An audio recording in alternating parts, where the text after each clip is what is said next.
zao na ny fanazavana hitomizana amin'ny lalany fifampesana sy angatavaka kosa ny tolona dia ny fanadiovana ny antelomeran'ny firenena itanazan'izay arak'izany tsy tomponandrafitra amin'ny zavatra mety iseny amin'ny isapetsihoaro zao izy ireo ka andotona ny sary izan'izay tsy mitolona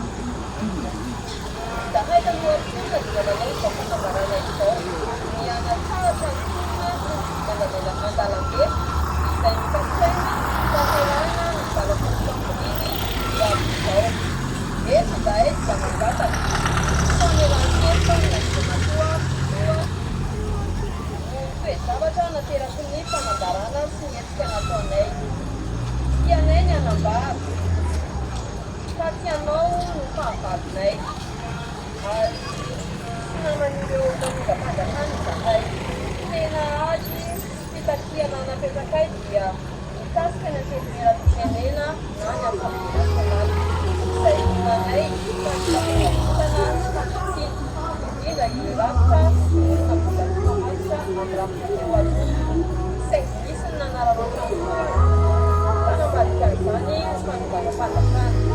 Namafnita nila zanzay fa tsy miray teny amin'ny faneraraka manokatra ny hetsy amin'ny lalana tsy izy sy miteraka fidirana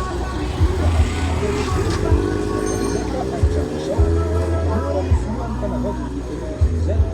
ka manisika azy hatrany anaraka ny lalàna ary manentana ny filovana tanjona azy izay maniry ny hevitra koramina momba ny fisangorana ny naman'izy ireo ao anatin'ny filovana zay efa nalefa ny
Pahitanana sy ny sakafo etoetsakinany no samy izy ireo fa isany mitsara miresaka momban'ny ara-bola. Ao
Apa